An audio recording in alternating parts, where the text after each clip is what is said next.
আসসালামু আলাইকুম। আজকে সর্বশেষ সংবাদ জানাবো আমি নুসরাত। প্রথমেই জানিয়ে দেব সংবাদ শিরোনাম। কানাডার সঙ্গে বাণিজ্য আলোচনা বাতিলের ঘোষণা ট্রাম্পের। মিশরের মধ্যস্থতায় বৈঠকে হামাস ফাতাহ। গাজা যুদ্ধে জড়িত কেউই পালানোর পথ পাবে না। সর্বশেষ জানাবো ফিলিস্তিনি দলগুলোর সঙ্গে জাতীয় সংলাপে বসছে হামাস। শিরোনাম শুনলেন, এবারে বিস্তারিত। কানাডার সঙ্গে বাণিজ্য আলোচনা বাতিলের ঘোষণা ট্রাম্পের। কানাডার সঙ্গে সব ধরনের বাণিজ্য আলোচনা অবিলম্বে বাতিলের ঘোষণা করেছেন যুক্তরাষ্ট্রের প্রেসিডেন্ট ডোনাল্ড ট্রাম্প। নিজের সামাজিক যোগাযোগ মাধ্যম ট্রুথ সোশ্যালে এই ঘোষণা দেন তিনি। খবর বিবিসির। ট্রাম্প লিখেছেন, কানাডা একটি বিজ্ঞাপন প্রচার করেছে যেখানে সাবেক প্রেসিডেন্ট রোনাল্ড রিগান শুল্ক সম্পর্কে নেতিবাচক কথা বলছেন। মার্কিন প্রেসিডেন্ট আরও লেখেন, কানাডার জঘন্য আচরণের জন্য তাদের সঙ্গে সমস্ত বাণিজ্যিক আলোচনা বাতিল করা হলো। কানাডার পণ্য আমদানির উপর ৩৫% শুল্ক আরোপ করেছিল ট্রাম্প, যদিও তিনি ইউএসএমসিএর আওতায় পড়া পণ্যের জন্য ছাড়ের অনুমতি দেন। ইউএসএমসিএ হল মেক্সিকো এবং কানাডার সাথে একটি মুক্ত বাণিজ্য চুক্তি, যা ট্রাম্প তার প্রথম মেয়াদে করেছিলেন। ট্রাম্প কানাডিয়ান পণ্যের উপর খাত নির্দিষ্ট শুল্কও আরোপ করেছেন, যার মধ্যে ধাতুর উপর ৫০% এবং অটোমোবাইলের উপর আছে ২৫%।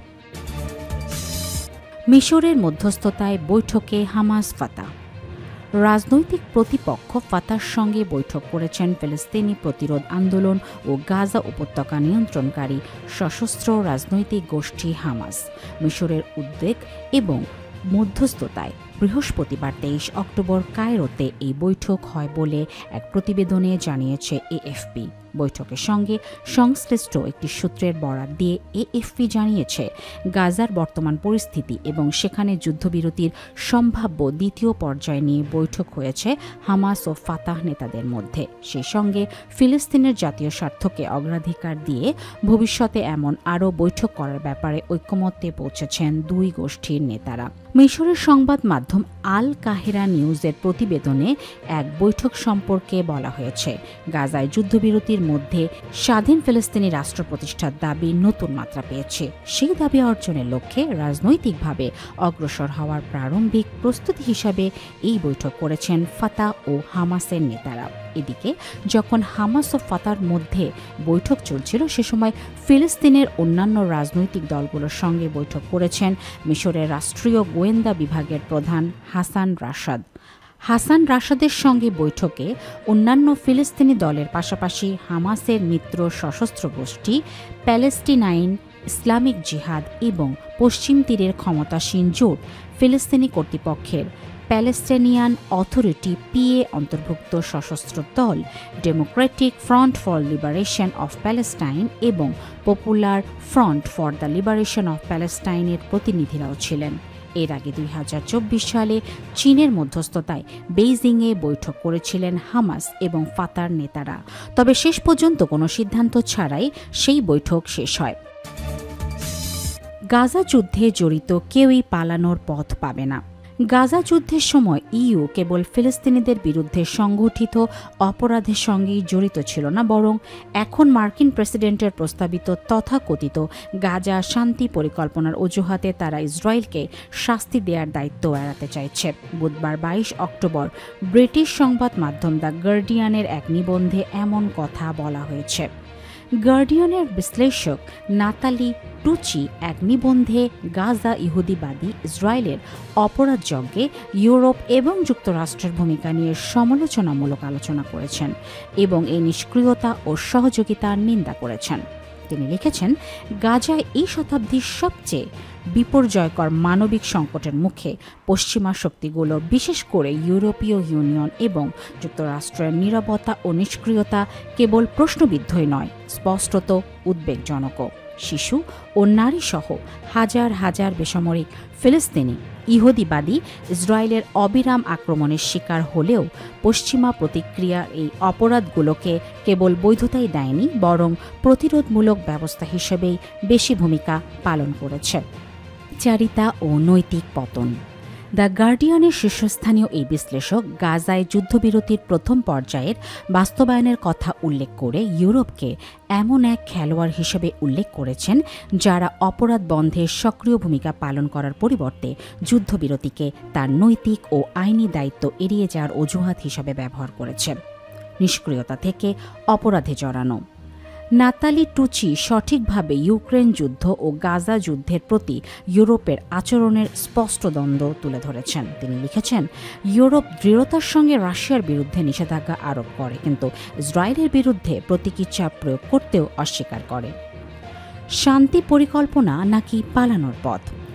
গার্ডিয়ানের এই বিশ্লেষক মার্কিন প্রেসিডেন্ট ডোনাল্ড ট্রাম্পের গাজার জন্য প্রস্তাবিত তথাকথিত শান্তি পরিকল্পনা নিয়ে যুদ্ধবিরতি চুক্তি, কিছু বন্দীর মুক্তি এবং মানবিক সাহায্য প্রবেশের অধিকার নিয়ে লিখেছেন, এই পরিকল্পনা ন্যায় বিচার ও জবাবদিহিতার ভূমিকার পরিবর্তে ইউরোপের জন্য দায়িত্ব এড়ানোর হাতিয়ার হয়ে উঠেছে। তার এখন পালানোর পথ খুঁজছে, কিন্তু তার সেই পথ খুঁজে পাবে না। কারণ হিসেবে তিনি বলেন, এই পরিকল্পনায় আশ্রয় নিয়ে ইউরোপ ইসরায়েলের বিরুদ্ধে শান্তিমূলক ব্যবস্থা প্রয়োগ করতে অস্বীকৃতি জানিয়েছে এবং চরমপন্থী ইসরায়েলি মন্ত্রীদের নিষেধাজ্ঞার জন্য ইউরোপীয় কমিশনারের হালকা প্রস্তাবগুলো বাস্তবায়ন করেনি।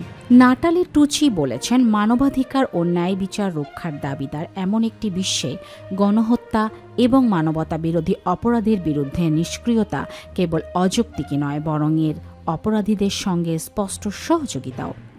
ইউরোপ ও আমেরিকার জানা উচিত যে ইতিহাস নিপীড়নের মুখে নীরবতাকে ভুলে যাবে না এবং পশ্চিমারা যদি তথাকথিত নৈতিক বিশ্বাসযোগ্যতা পেতে চায় তাহলে দ্বিচারিতা থেকে নিজেদেরকে দূরে রাখতে হবে। সে সঙ্গে গাজায় তার অপরাধের জন্য ইহুদিবাদী ইসরায়েলকে দৃঢ়ভাবে জবাবদিহি করতে হবে। ফিলিস্তিনি দলগুলোর সঙ্গে জাতীয় সংলাপে বসছে হামাস।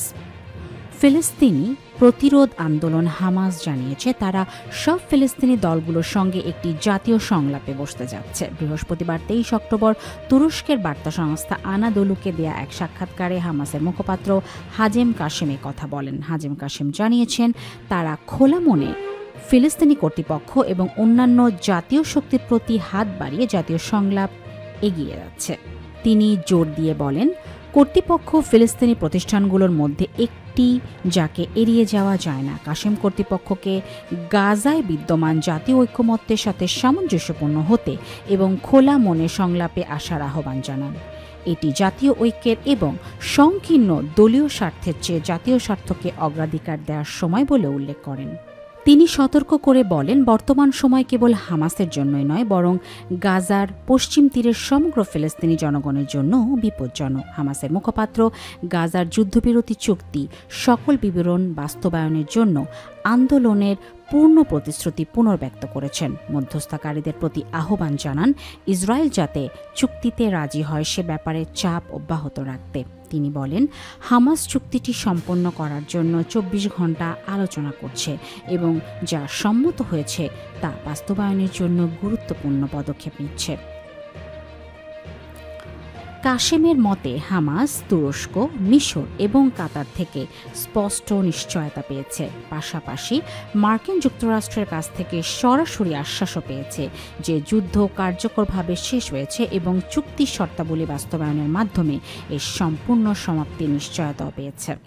তিনি আরও বলেন, হামাস জীবিত জিম্মি এবং কিছু দেহাবশেষ হস্তান্তরের মাধ্যমে চুক্তির প্রথম পর্যায়ে সম্পন্ন করেছে এবং বাকিগুলো প্রদানের জন্য কাজ করছে। তবে দ্বিতীয় পর্যায়ের সম্পর্কে কাশেম বলেন, মধ্যস্থতাকারীদের সাথে আরও আলোচনা এবং স্পষ্টীকরণ প্রয়োজন।